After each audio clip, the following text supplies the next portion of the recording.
What's going on, everyone? It's Rob Potsy Potchak again, going live and full color, wearing my Jim Lee X-Men t-shirt on my drive down to South Carolina. Might not make eye contact all that often. Gotta be safe. Gotta be driving the way that I'm supposed to. Being the responsible adult that I am. Wanted to go ahead and had such a good time last night, hopping on and talking on YouTube with you, that I figured I'd go ahead and try to do it again. This time on the drive down to Myrtle Beach, South Carolina, to spend the 4th of July with my sister, brother-in-law, and a couple other family members. I got a nice little beach house down there, so I'm planning on surprising them. Actually, they know I'm coming. Got off the day job, doing my thing, so probably not going to be able to answer any questions if you ask them on here tonight, because once again, I'm really not looking down at the screen, and when I do, it's actually because I'm taking a look at the map. Got Google Maps going on while I'm doing this. So I had a question that was asked of me on Instagram. Now, granted, it was asked multiple times, so I figured I would go ahead and answer this question. It was basically the idea of how the whole story idea of Junior High Horrors came about, and thought it was pretty important to get the story out there, because it's not your typical idea or anything. There's a lot of people that were involved with helping me make the decision of coming up with a story about kids that look like iconic horror characters. So, I figured I'd go ahead and actually break it down for everybody while I'm on this drive. I will tell you that you may hear the phone chime in telling me that I've got to make a turn or anything like that. Not a big deal. I'm on a pretty long straightaway here, but it does tell me that I've got about 7 miles, which really is only going to be about 7 to 10 minutes before I actually have to hit the highway and make a turn. So hopefully everybody can hear me. I am going ahead and turning up my volume right now, just to make sure everybody knows, or so that I can hear the phone tell me that I got to change things up. So anyway, I was finishing up my 4-issue run of Immortal, done by Keen Spot, and Chris Crosby, the publisher, was basically telling me, hey, if you come up with another idea, and you come up with a storyline idea for a new book, run it by him, and my contract with them says that he gets first right to refusal. So I'll probably have to rework that after Junior High Horrors. Just kidding, Chris. The Keen Spot's been great with me. Getting ready to head to my second San Diego Comic-Con with them. Been working with them pretty much for about 20 years now, which is just insane. To think that our working relationship is still there, and he knows that if he has a book that needs coherency and a 5-day turnaround time, I can normally knock one out for him. So like I said, I was getting finished with Junior High Horrors, and with Immortal, and I was always looking for my next idea. And I like most creators, I come up with many ideas. I've already got another one in the works, probably 2 more in the works, actually, and of course I'd always like to go back to Immortal at some point, and kind of go with Elisa's story and see where that takes me, because I felt that it actually did start to gain some traction, and a lot of people told me they didn't really like how it finished, and there's a story behind that, but I'll tell that one later on down the line. Tonight I'm planning on talking about Junior High Horrors, and explaining how the idea for that story came about, and what it had to be told. So like I said, Chris had told me, if I came up with another book idea or anything, that they would almost definitely run it because it's hard to find good stories, I guess. I don't know. But he basically said, try to come up with something that is catchy, try to come up with something that could be a hit, so that way we can, maybe get more than just 4 issues out of it. And then my plan all along, I had a couple artists in mind for it. I had been talking to Billy Parker, just because I'd met him last year, right after issue 2 of Immortal came out, and the whole idea was that at some point a bunch of us North Carolina people should try to work together. And I love the idea of working with other creators in the local vicinity because it allows for a much better collaborative effort.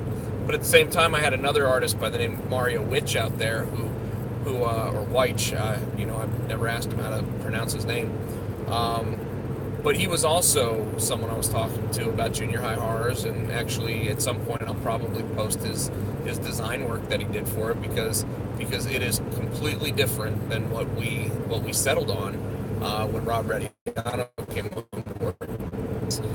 So the idea of the book pretty much started one night when I just happened to be out with one of my oldest friends, John Wynham, and just for whatever reason, every time John and I get together, we start talking about The Simpsons, we start talking about Seinfeld, we start talking about all this random stuff, and overall, our friendship is based on pop culture references and a lot more than that, sports, pop culture references, and like I said, just random lines from movies, TV shows, and everything else, and just years upon years of, even if I don't see him for 2 or 3 years like I hadn't, just when we sit down next to each other, if it's down, having a beer or anything like that, like just for whatever reason, the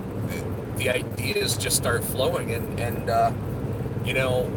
I had heard Jamie Lee Curtis, the woman who plays Laurie Strode, and obviously she's in the new Halloween movie. I had heard her on a show called Wait, Don't Tell Me, and it's on NPR radio, and Wait, Don't Tell Me is pretty much like a comedian game about all current events and everything. And they make fun of, the president and all that other stuff. But like I said, I'm not going to get political on this channel, at least. In half a mile, keep left at the fork to stay on I-95 South. Sorry, I had to stop. I had to listen to my GPS tell me where to go. So anyway, Jamie Lee Curtis was on Wait, Don't Tell Me, and she was, they brought up the fact that she writes children's novels or children's books. Keep left at the fork to stay on I-95 South. So I'm staying on I-95 South. So Jamie Lee Curtis writes these children's novels. Continue on I-95 South for 42 miles. All right, hopefully that thing won't bug me again for a while because, well, I've got 42 miles now that I'm going to be driving without changing roads. So Jamie Lee Curtis, let me go ahead and say it for like the 9th time now. Jamie Lee Curtis writes children's books, and Peter Sagal, the host of Wait, Don't Tell Me, was very moved by this and wanted to know more about it.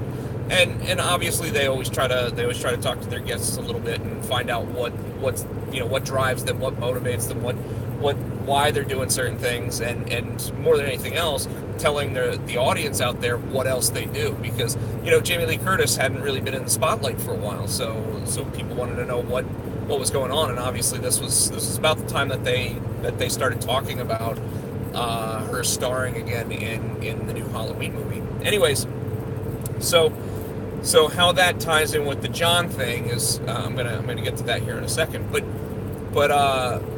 Jamie Lee Curtis writes these children's books, but she writes children's books that are meant to keep the adults entertained as well.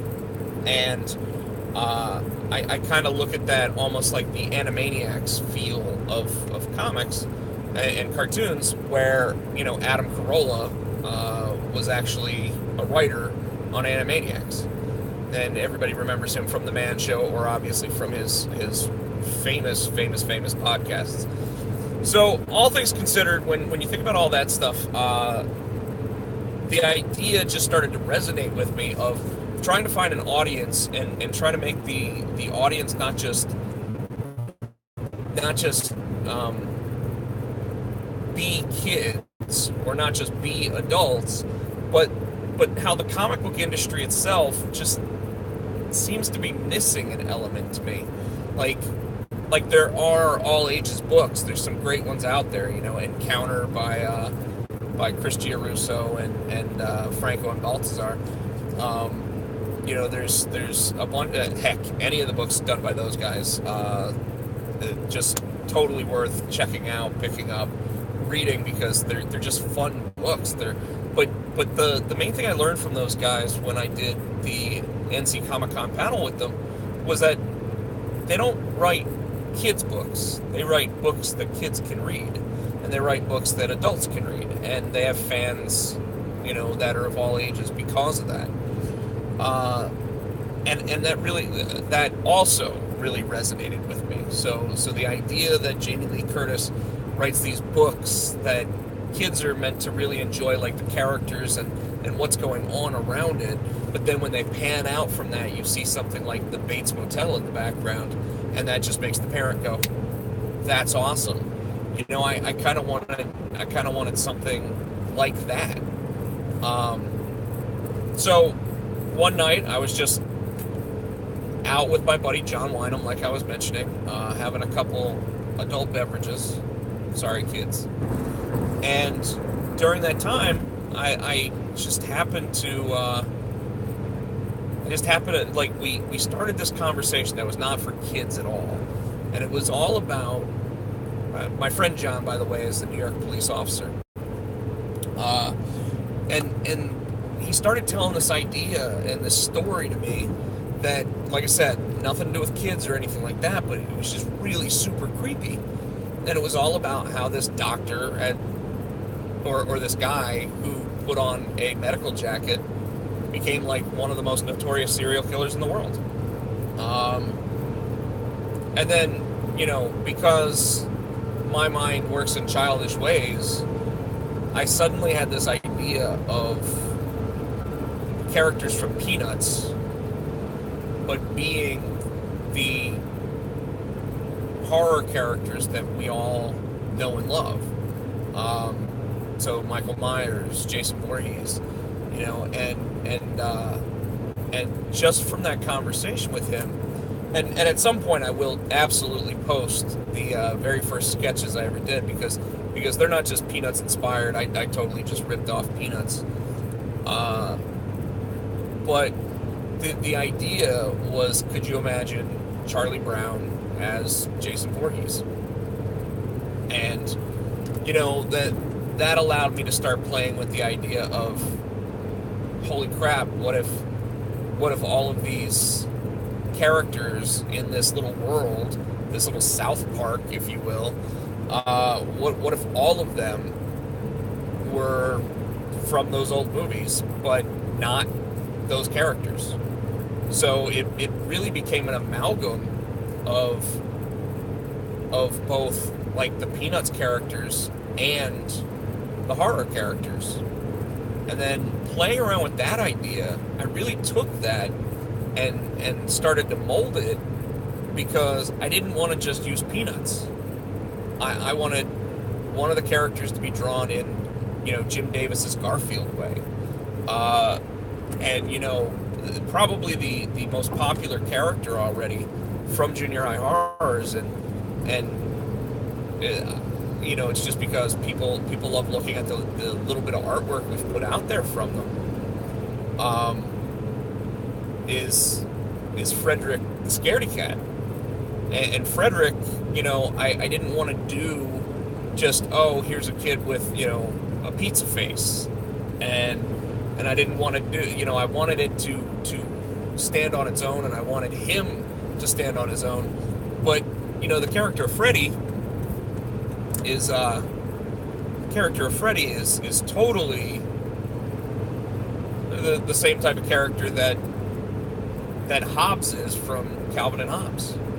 So Bill Watterson's characters of Calvin and Hobbes, and I suddenly had this idea of what if he was a stuffed animal that Nancy carries around with her, and when Nancy carries Frederick around, she sees him as like a live creature, and that allowed me to really play with that idea, and I really, it's funny because I'm not the type of person that partakes in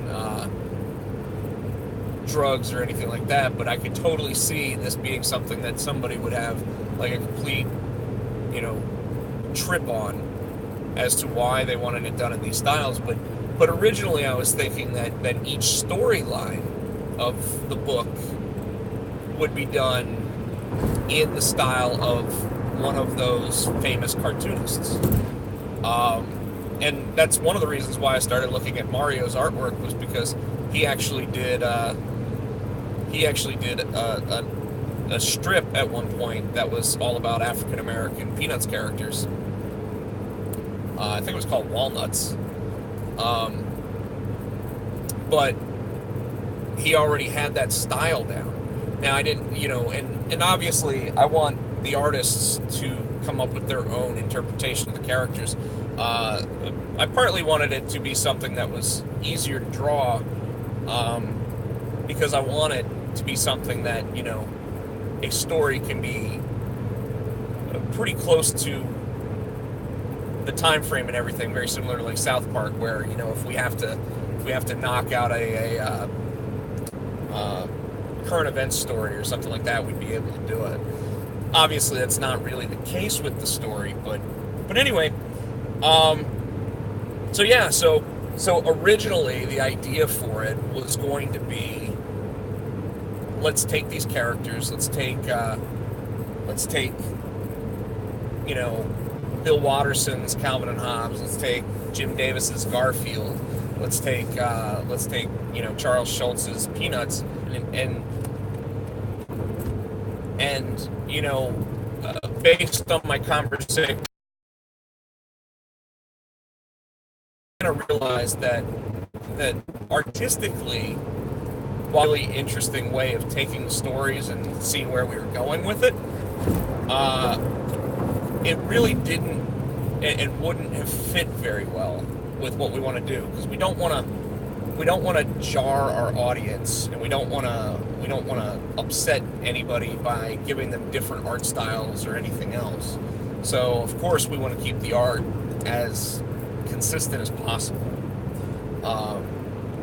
And Rob came prepared to the initial sit down that we had, with character designs that just seemed to fit what we really, what is kind of fleshed out as the story now. And it works. Everybody we've shown the style to seems to sit there and tell us that this is something that Cartoon Network should be looking at. Everybody that has read the story, for the most part, I think there's one or two critics out there, has basically said that, what I've done with the story initially was I let people that I know who have kids read the story before we had any artwork for it, because I wanted to make sure that it was something that they felt was appropriate.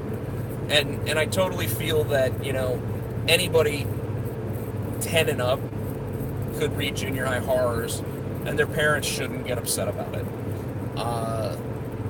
This is not Five Nights at Freddy's. This is not meant to be these characters are serial killers. That's not anything in the concept. The concept is that a couple of the characters actually have I won't even say handicaps, but they've got things that make them look different than other people, and this is how they cope with that, and how they establish their friendships and live their lives the way a 12-year-old or an 11-year-old kid would. And I think that's what really sets us apart. It is meant to be humor. It is meant to be parody of those characters. Visually, it is totally a parody. There are so many references that not everybody is going to pick up on. It's going to be really interesting if we do a director's cut of the first issue or anything like that.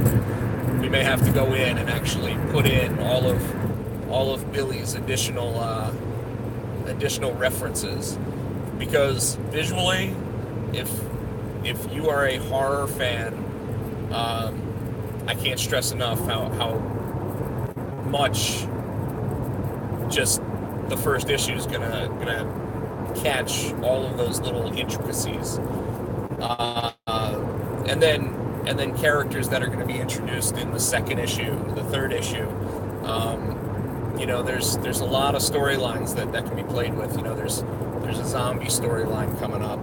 There may be something in terms of brainwashing and alien creatures, and different things like that.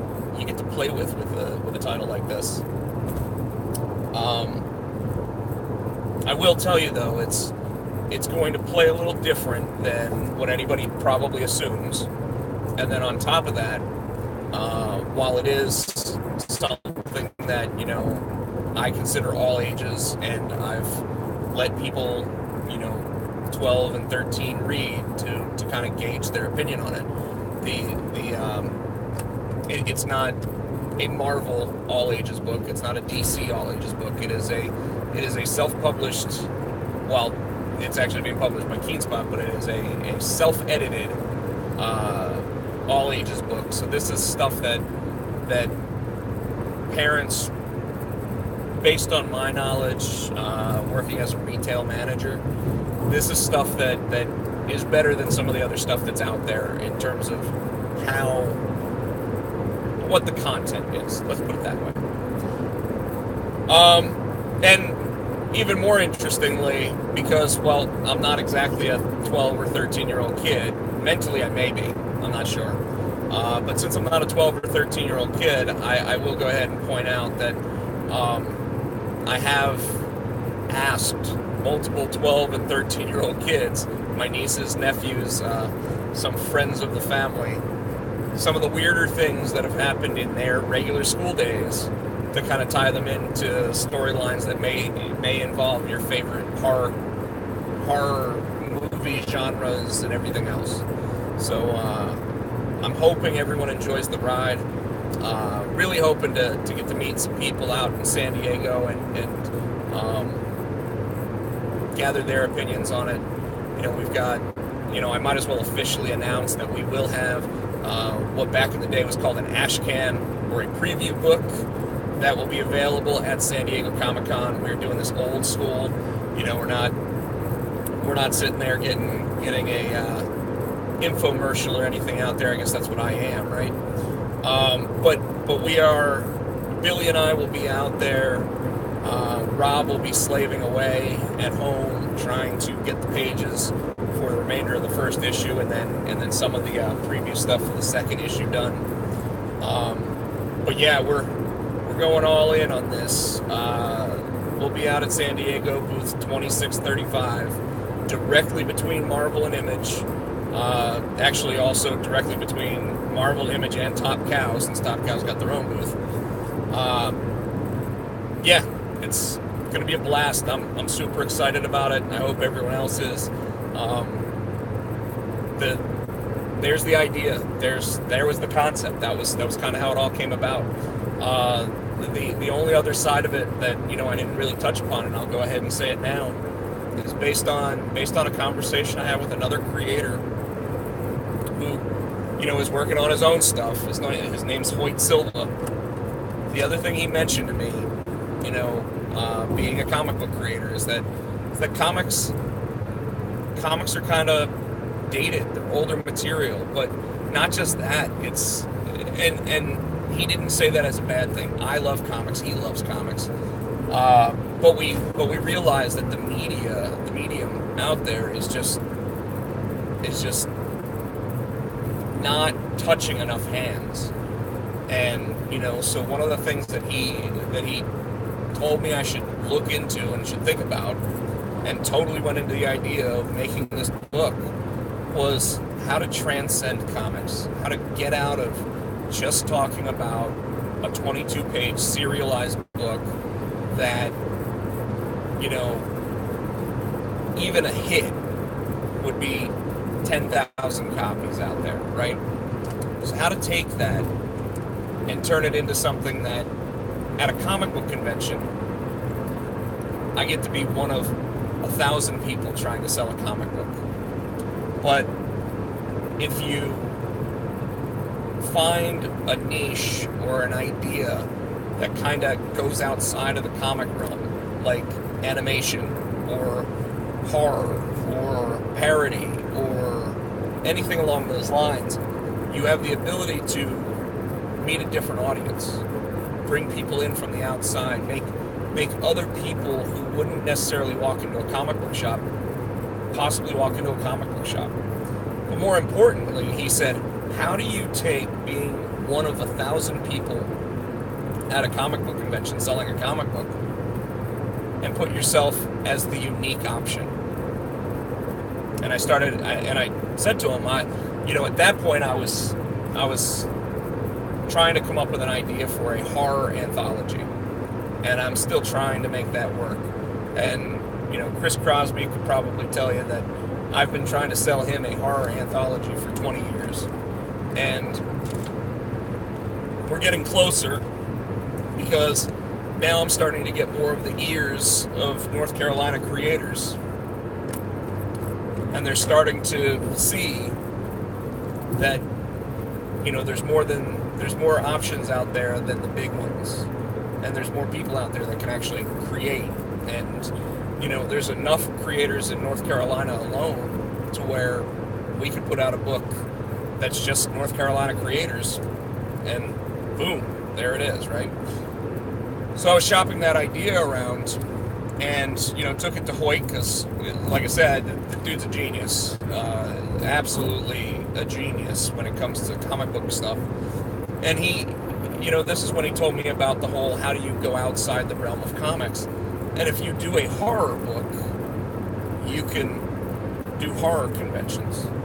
And then instead of being one of 1,000 guys at a comic book convention trying to sell a comic book, you could be one of 10 people out of 1,000 people at a horror convention trying to sell a book. Other ones are going to try to sell, toys and everything else, and outfits and props and everything like that. So at a horror convention now, selling a comic book. And I totally ran with that because yes, it makes sense, because comic books have been looking for ways to bring people in. And people say that, the Marvel movies are terrific. They do $1 billion a film, $2 billion a film, whatever. And yet, for whatever reason, their comic book sales are down. They're not bringing in the new readers. So how do we bring in new readers? Well, I started looking at the demographics I wanted to work with, and I wanted to appeal to. And I wanted a book that parents are going to like, because they're going to see the visual jokes. They're going to get the other jokes as well, because it's not hard to read junior high horrors by any means. Because that side, the kids are going to get the school jokes and everything. So how do you take that, and now suddenly, instead of being one of 10 people at a horror convention selling a comic book, I could very well be the only person at a horror convention, or Rob, Billy, and myself could all be the one group of people selling a book that is meant for adults who love horror movies, but age appropriate for everybody at the show. And there's something to be said about that, because people don't realize that when you're actually trying to build a new audience, and you're not just necessarily trying to take the audience that's already there and get them to spend $5 more or $10 more with you, how do you do that? How do you build a new audience that can then possibly start buying those Image comics like Saga, or those Marvel comics, that are new, that they take a chance on, that are diverse and not just diverse in character design and everything, but diverse in thought. Different people have different beliefs. Different people have different theories. Have different ways of writing.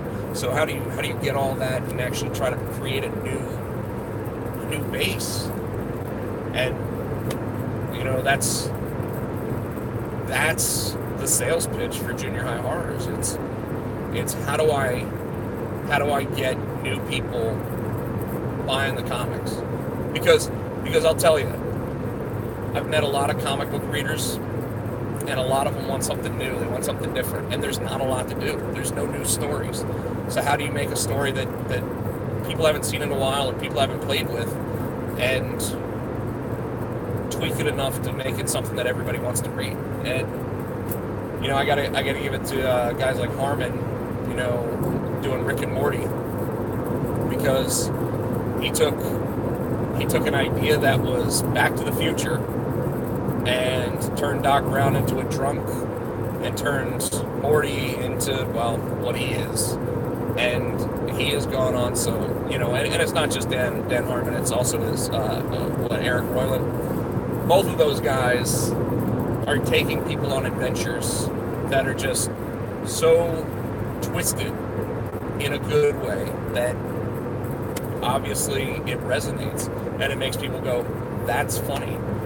And that's what I want people to think when they read Junior High Horrors. Are some people going to say it's slow moving? Sure. Are some people going to say I don't understand it? Maybe. I don't think so. But the idea was get parents or adults who have been horror fans all their lives to look at these kids differently and these characters differently, but at the same time also make it something so that a 12-year-old kid can pick it up and it's going to resonate with them. So two different ideas in there. And yes, my hands are back on the wheel. Two different ideas and two different mentalities in the whole book, and that's what I'm going for. So, all right, I've talked for about half an hour now. There was about 2 minutes in there where for whatever reason the GPS told me, to stay on the road 6 times, ruining my train of thought. I'm going to go ahead and let everybody know that if they want to, they are more than welcome to drop me a line on my Twitter at Potchak, Potchak, spelled the same way as my YouTube name. And go ahead and ask your questions. Like I said, I am a pop culture nerd. I know about comics, video games, movies, TV shows. You'd be surprised at what I know about any of this stuff. And it's just all up here. It just stays with me. I don't try to hold on to a lot of the information, but for whatever reason, it's up there, and I like to play with it. I like to talk about it. I like to deliver a message, if you will.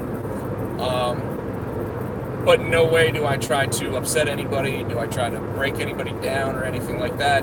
I could. There's no reason to. This world has enough of that. So, all things considered, like I said, if you want to drop me a line, you want to ask some questions, you can do it that way. You can actually do it on my Facebook if you're already on my Facebook. You can follow me on Twitter at Potchak. You can follow me on Instagram at Rob Potchak. You can follow Junior High Horrors on Instagram at Junior High Horrors or Facebook.com/Junior High Horrors. We'd love to have you guys out there, doodling up the characters. I'd love to actually post some fan art out there. Anybody trying to establish themselves in the comic world that is interested in possibly doing a pinup or anything like that, would love to see them. Obviously, we have to approve them through myself, the publisher, and the artists. But yeah, absolutely. I hope everybody has enjoyed this that decides to watch it. I hope they found the story behind Junior High Horror somewhat intriguing. If not, sorry. But hopefully, you can take that idea and do something with it. Love to hear what everybody thinks about me driving on the road, talking on this thing. I think I've been very safe while I'm driving. Haven't looked down very often or anything. Been kind of slow in terms of traffic anyway. So, but yeah, like, subscribe, do all that fun stuff. Love to hear from you. Love to hear what you think. And like I said, don't be afraid to ask questions in the comment section either. I will take a look at them and base my next show around it. All right? Thanks, everybody.